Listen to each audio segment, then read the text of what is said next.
أعوذ بالله من الشيطان الرجيم. بسم الله الرحمن الرحيم. سبحان الله والحمد لله ولا إله إلا الله والله أكبر ولا حول ولا قوة إلا بالله العلي العظيم.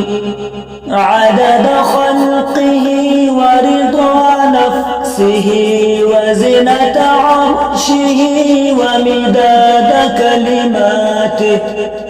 اللهم صل على سيدنا محمد النبي الأمي وأزواجه أمهات المؤمنين وذريته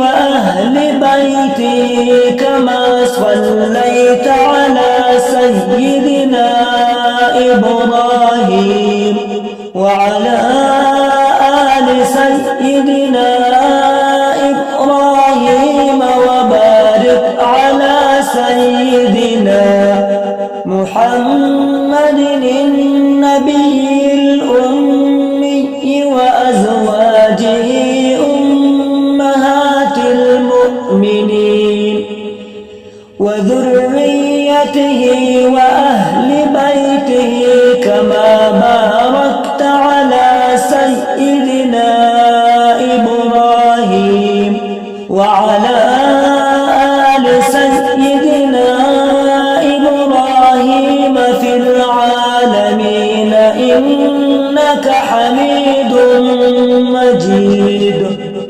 اللهم اغفر لي ولوالدي وارحمهما كما ربياني صغيرا.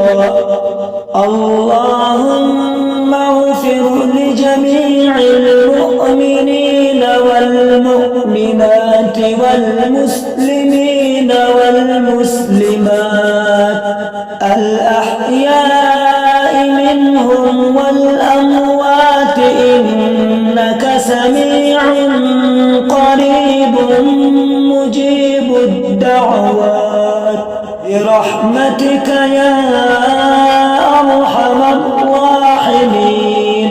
اللهم يا رب افعل بي